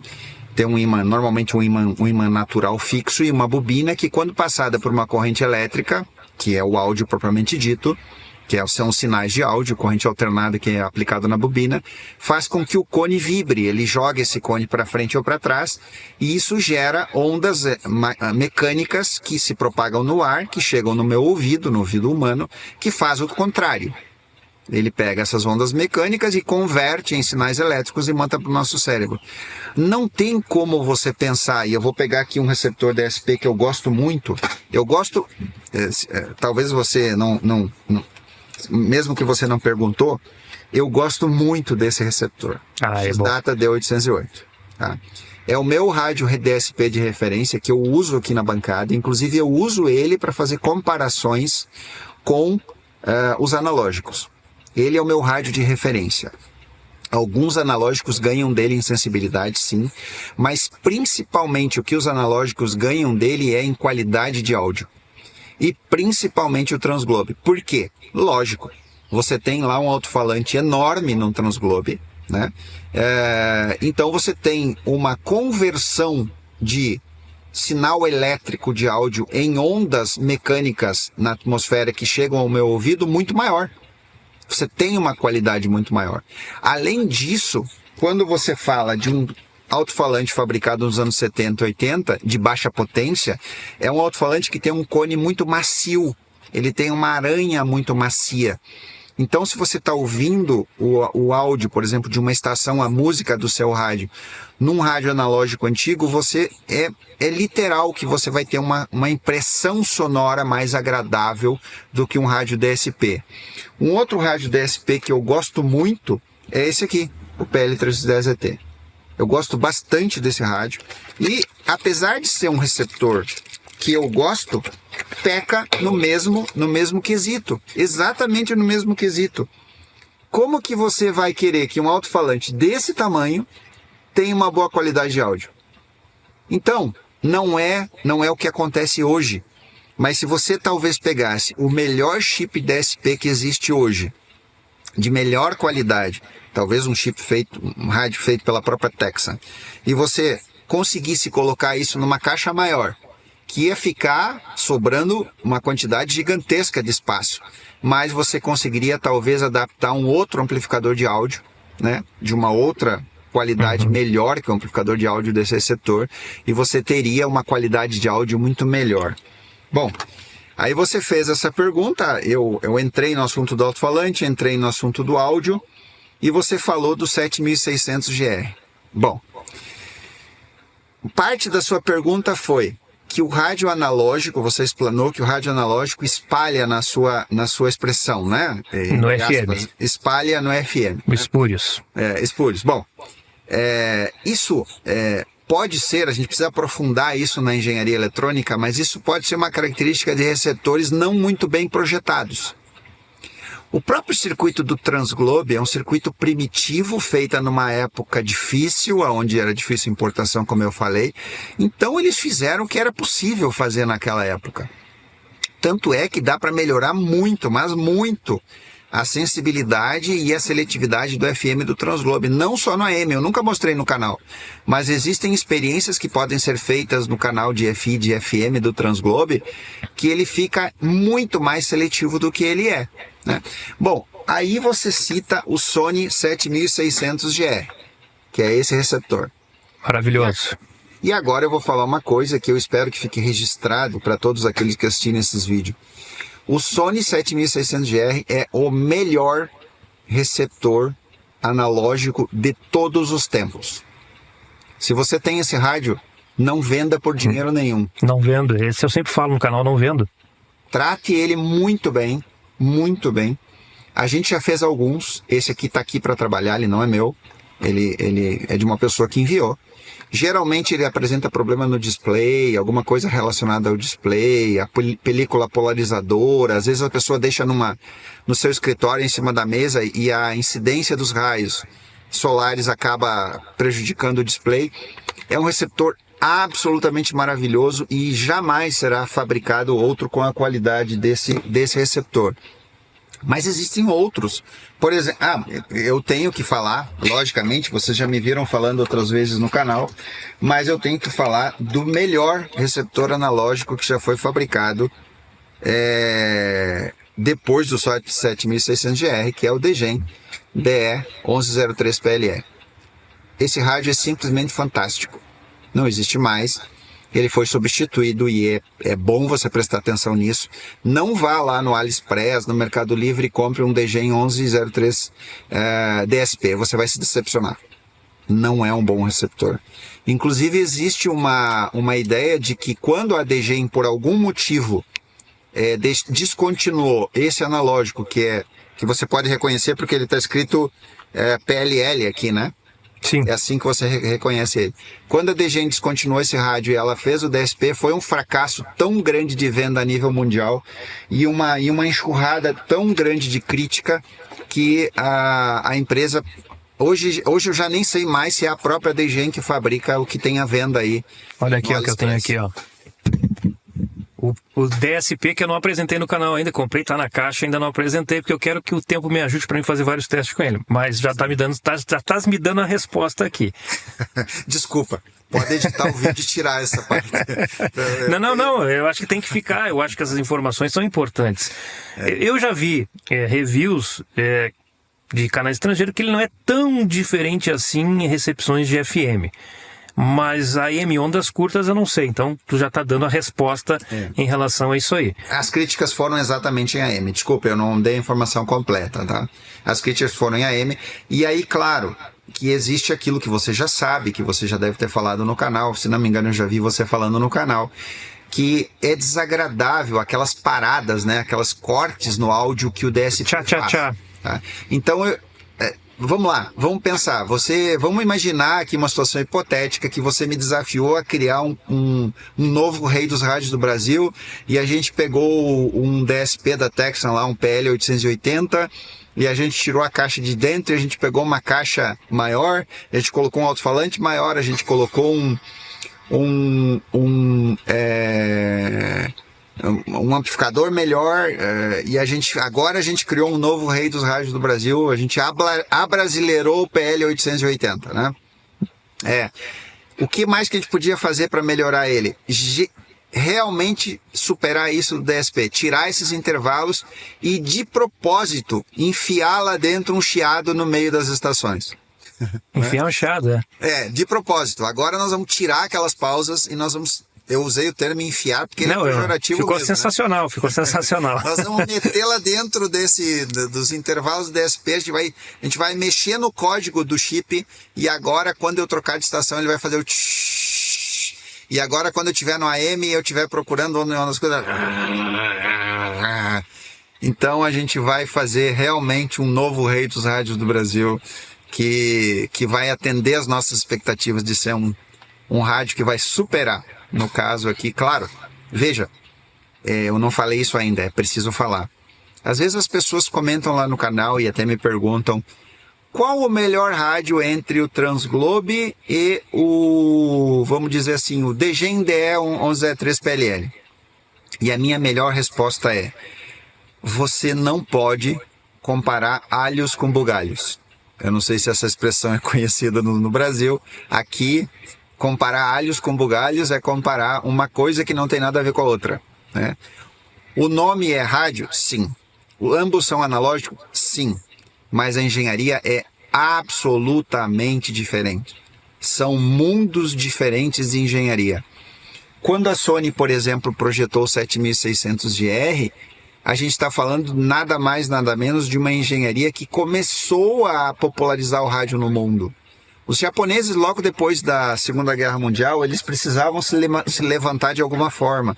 Agora eles estavam sob o jugo dos Estados Unidos, porque eles se renderam incondicionalmente, então eles transferiram muito da tecnologia deles para os americanos e, claro, receberam contrapartida. E, claro, se você pesquisar a engenharia eletrônica, a beleza da engenharia eletrônica japonesa do século XX, você vai ver o quão distante eles estão de nós. Eles estão anos-luz à nossa frente. Já estavam no século XX. Então, não tem como comparar. Por exemplo, eu peguei o japonês, mas eu posso pegar, claro, o Degen, que a gente já está falando de um rádio que foi provavelmente projetado em Hong Kong. Mas não tem como comparar a engenharia desse rádio com a engenharia de um Transglobe. Eles são muito diferentes. É impossível comparar. Então, como você não pode comparar coisas diferentes, alhos com bugalhos, você também não pode comparar um Transglobe, por exemplo, um B481, com, por exemplo, um Texan 2000. Eu não tenho Texan 2000, gostaria de ter. Eu já tive a oportunidade de fazer escutas com ele. E ele é absolutamente maravilhoso. Mas é outro receptor, é outra categoria, é outro rádio, né? Então, não é possível comparar receptores diferentes. Dá para traçar comparações de funcionamento? Sim. Como eu já fiz no canal, você vai encontrar lá nas playlists, eu comparei o Degen DE1103 PLL com o Degen DE1103 DSP, que está com você. Mas eu não sou um especialista em rádio escuta. Eu não entendo de rádio. Eu nunca, acho que entrei uma vez dentro de um estudo de rádio na minha vida. Então, talvez se você fizer a comparação que eu fiz, você vai ter muito mais sucesso do que eu. Eu faço rádio escutas porque a minha missão, o meu trabalho é deixar o receptor o mais seletivo e o mais sensível possível. Mas eu não tenho as habilidades necessárias para fazer comparações com a eficiência que talvez você tenha ou que talvez um radioamador mais velho, mais antigo, mais veterano tem. Hoje a gente vai nas plataformas de venda, Mercado Livre, Shopee, tem dezenas e dezenas de modelos e marcas, que na verdade no final é a mesma fábrica que faz aquele rádio e distribui para os revendedores com a marca que eles querem. Esses rádios, a gente sabe que comprou, quebrou, joga fora, porque só o preço dele, R$50, R$60, não vale nem o conserto por causa da mão de obra do especialista que vai mexer ali.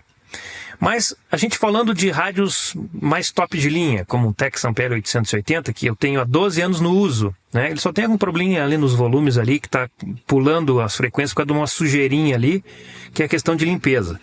A gente pode dizer que esses rádios mais caros, eles foram feitos para ter uma duração aí de 20, 30 anos? Ou a gente pode deixar eles, dependendo da situação, no mesmo nível desses rádios de R$50?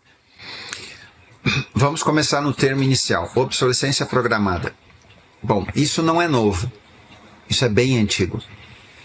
Nos anos 1920, a Philips se notabilizou no mundo pela produção de lâmpadas.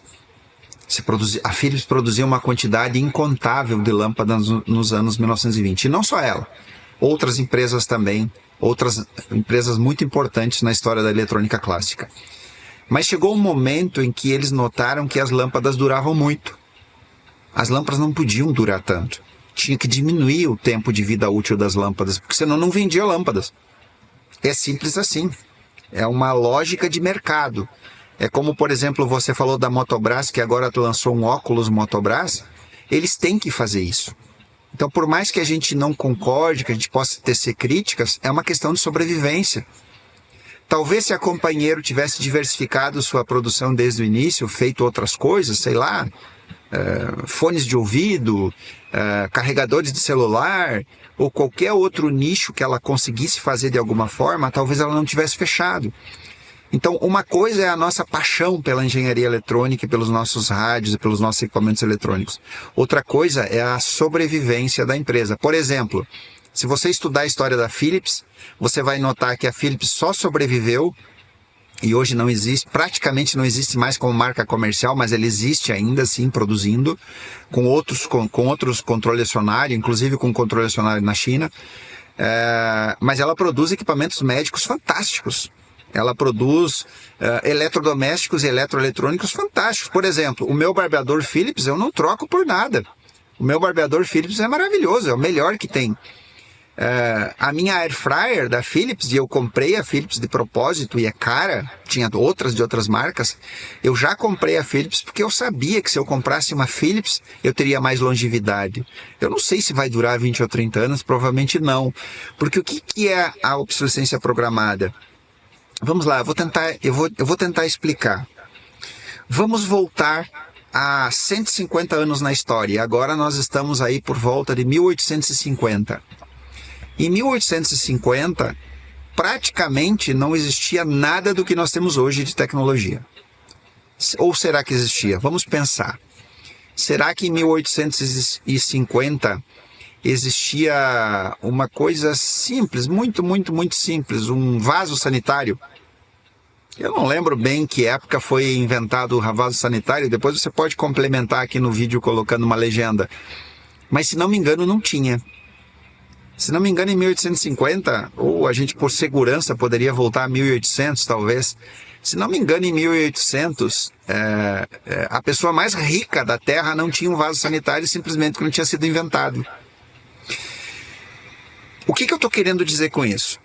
Quando alguma coisa é fabricada, sempre isso começa com algum processo industrial.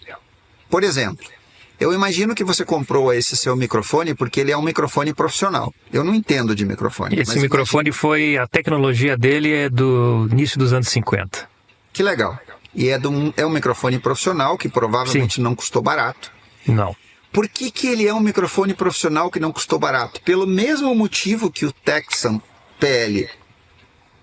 aqui não é PL, né? Aqui é um ICF SW7600. Não vamos misturar com Texan, né? Não merece.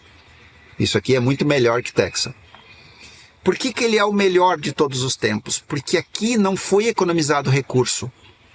Tudo que foi fabricado para ele, o componente eletrônico que está ali dentro, o transistor, o resistor, o capacitor eletrolítico, o capacitor cerâmico, o chip, a placa, tudo, o display, o material da alcinha, o material da antena, o parafuso, o gabinete forte, tudo que foi fabricado aqui foi fabricado com engenharia de qualidade, que aí você envolve engenharia química. Nós não estamos falando só de engenharia eletrônica. Talvez a maioria não saiba, mas a gente passa um semestre inteiro na engenharia.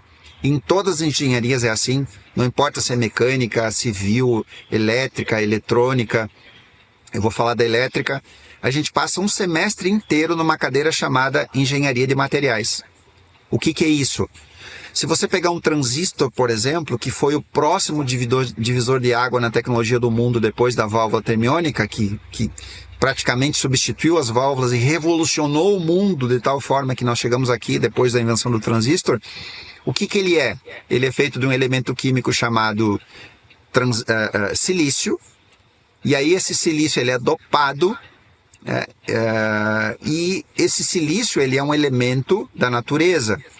Então, via de regra, os componentes eletrônicos, os materiais, o plástico, o metal da antena, do parafuso, o plástico que é feito a caixa, o líquido, o cristal líquido de display saem da natureza. E como é que isso é produzido? Por processos químicos industriais. Por que hoje você vai numa loja, aconteceu na minha família, sem me falar, o meu sogro foi numa loja, ele mora numa cidade aqui próxima, foi numa loja e comprou um rádio. Ele pagou R$350 por um rádio. Mas por quê? Porque era um rádio com várias faixas, com onda média, onda curta, com uma lanterna, com bateria interna. Quando chegou o rádio, infelizmente, a minha sogra perguntou, aqui fulano comprou um rádio, e eu disse, olha, se vocês tiverem bastante sorte, ele vai durar 6 meses. Não, mas não é assim. Não falei mais nada. Dito e feito. Antes de 6 meses quebrou o potenciômetro, ele ficou com o potenciômetro, com o eixo e tudo na mão. Por que isso acontece? Isso é de propósito. Isso é um processo industrial de um produto desenvolvido, criado para quebrar. Eu vou te dar um exemplo prático do dia a dia.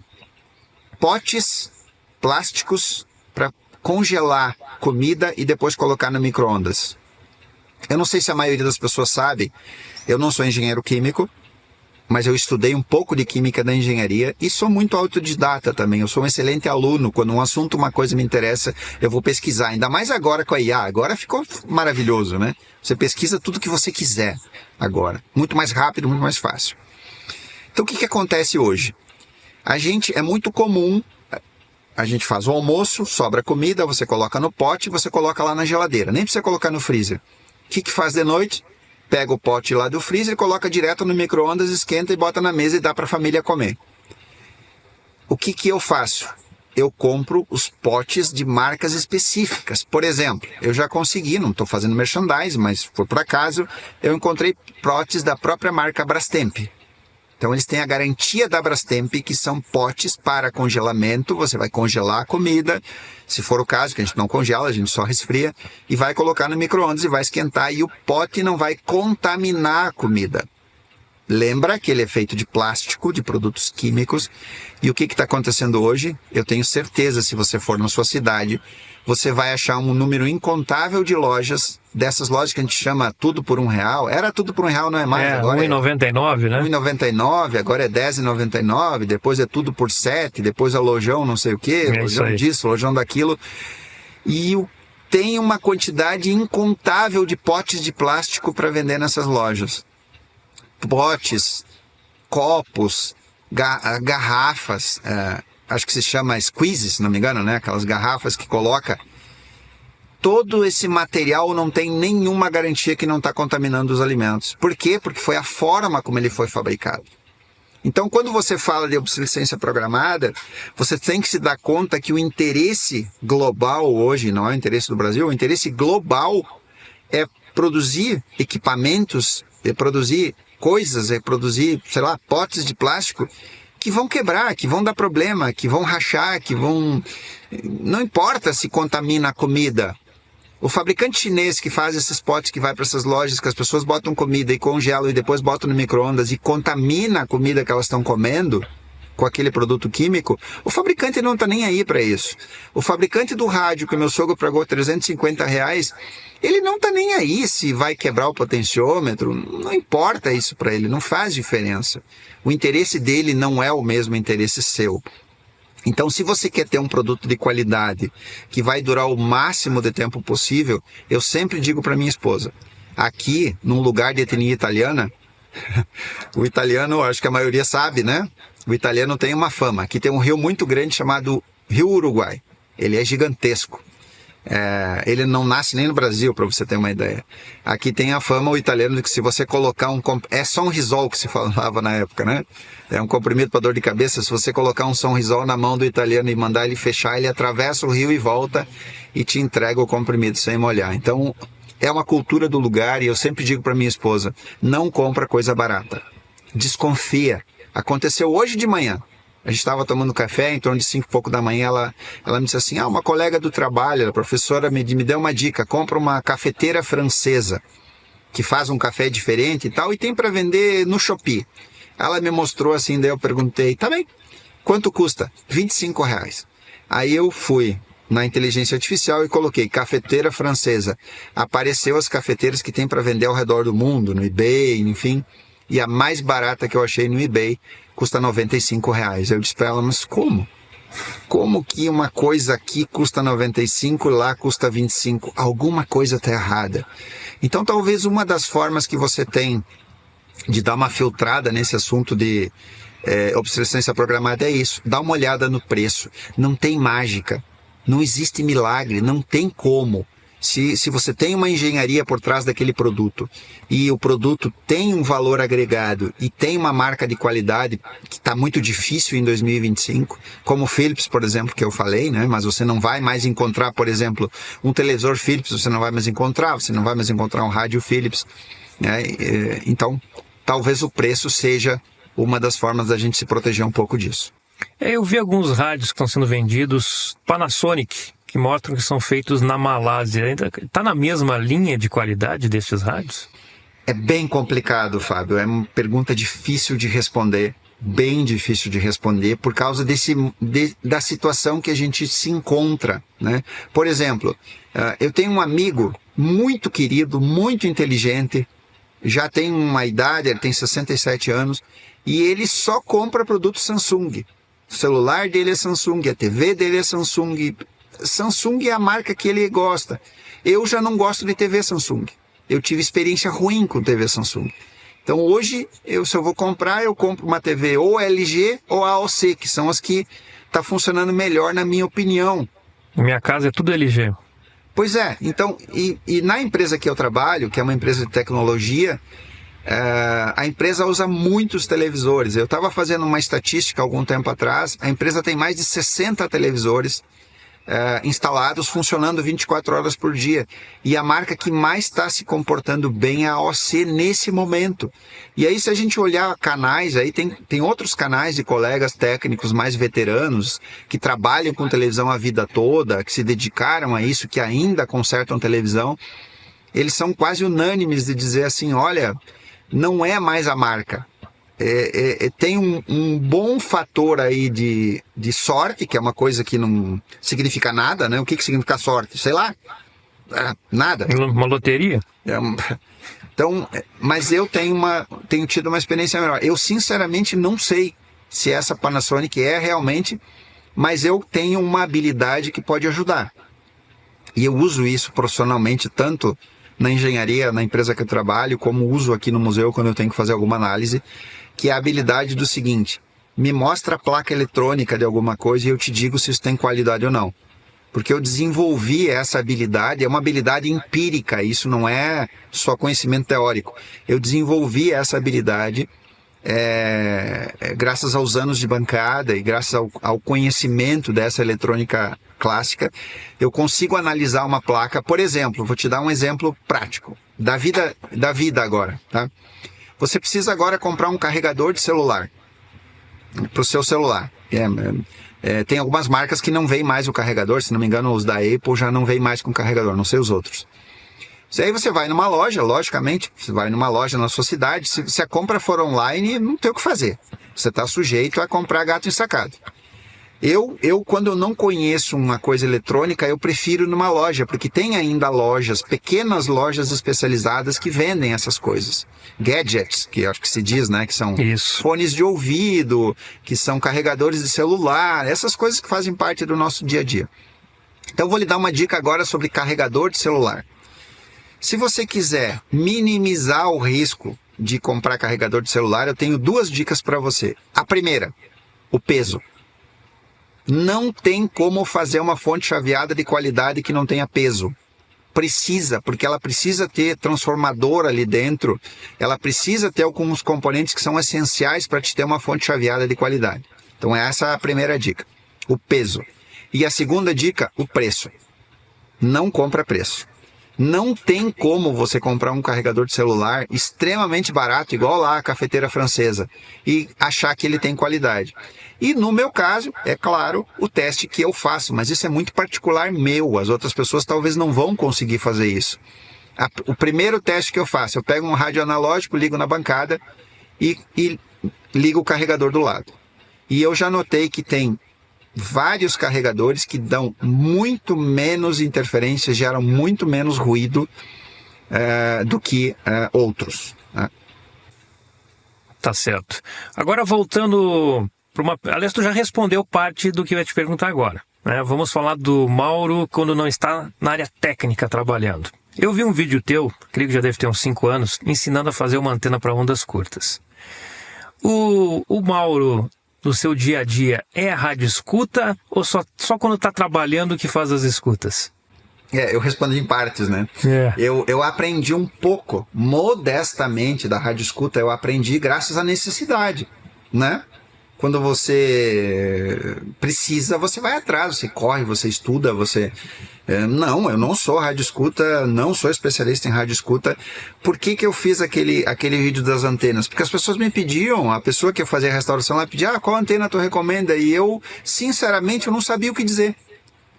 Eu não tinha uma referência de qualidade de antena para explicar para as pessoas, porque eu não sou radioamador. Os radioamadores, eles sabem isso, né? Porque é o dia a dia deles. Só que eu aprendi.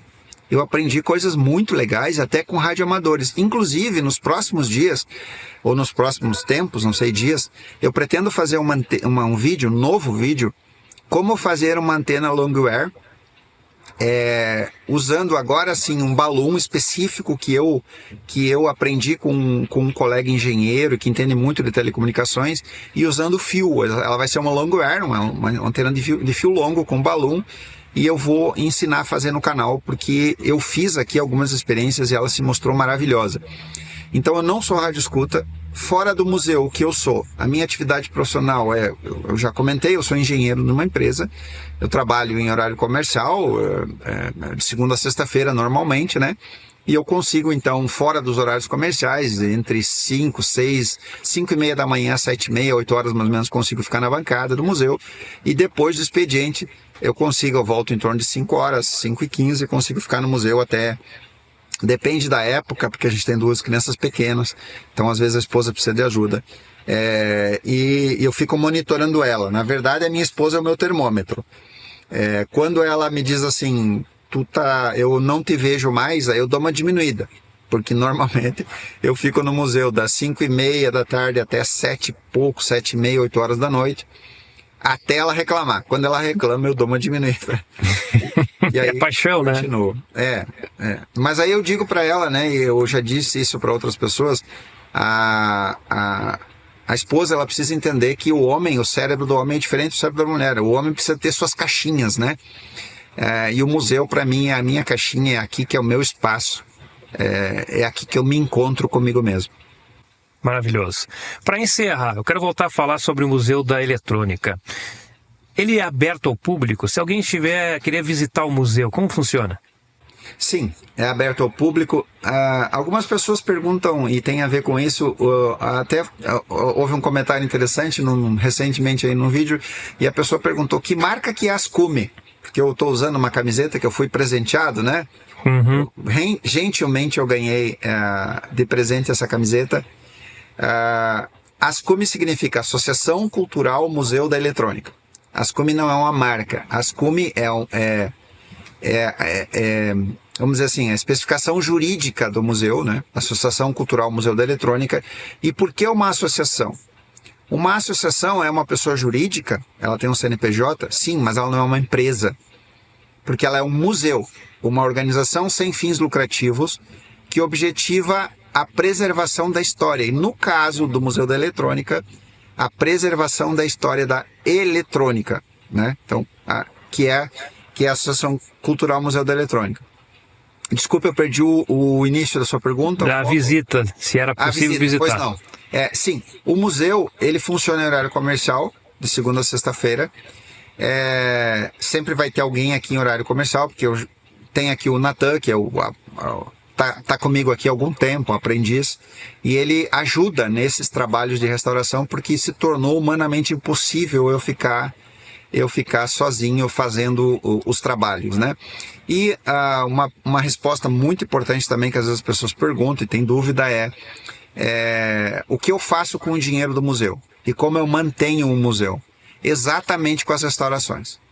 O dinheiro que entra das restaurações, a mão de obra do trabalho que eu dedico às restaurações, ele serve para a manutenção do museu, que é justamente isso, é manter o pagamento do Natan, as despesas que o museu tem, tudo que é despesa.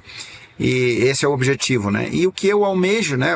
Talvez você, complementando, o que eu almejo sim, crescer o museu em espaço físico também. Eu gostaria muito de crescer em espaço físico, aumentar o galpão. Aqui é um galpão de estrutura metálica, é um ambiente muito bom, fechado, limpo, não tem problema com pragas, enfim, mas eu preciso aumentar porque isso vai ter que acontecer, porque hoje, nesse momento, eu tenho muitas coisas legais escondidas aqui dentro. Por que escondidas? Porque eu tenho que aproveitar ao máximo o espaço. Então eu tenho que colocar coisas em armários, eu tenho que colocar coisas em potes plásticos, por isso que eu tenho essa experiência do pote plástico, porque ele serve muito bem para isso, né? Eu compro muito pote plástico, assim, muito não, mas eu compro, sei lá, uns 10 por mês, para ir organizando os componentes. As pessoas mandam componentes de doação e eu tenho que organizar, catalogar, eu vou fazendo aos poucos, né? Mas em breve vai chegar mais coisas, mais caixas, mais equipamentos. Então, o que eu almejo para o museu num curto espaço de tempo possível, aumentar o espaço e que eu realmente desejo para o museu é que ele realmente se torne uma associação cultural. Ele ainda não é. Porque uma associação cultural precisa ter, necessariamente, precisa ter um contador, tem que ter um livro contábil, né? Tem que ter associados, e esses associados vão ajudar de alguma forma na manutenção do museu, não necessariamente com dinheiro, né? Os associados podem colaborar de várias formas diferentes, e o museu não tem um dono, eu não sou dono do museu. A partir do momento que ele é uma associação cultural, Museu da Eletrônica, ele pertence à associação. E o que eu espero então é que até o fim do meu tempo aqui nesse planeta, até o fim da minha vida, eu consiga dar um corpo maior, eu consiga motivar mais pessoas, e o que resta aqui são pessoas que vão manter isso vivo, a ideia do Museu da Eletrônica, né? E o legado que eu vou deixar é esse. E se alguém quiser fazer a doação de algum rádio, você aceita qualquer tipo de rádio? Quais são as características de rádio que gostaria de ter aí no museu? Preferencialmente, Fábio, desse período que a gente chama de clássico, né?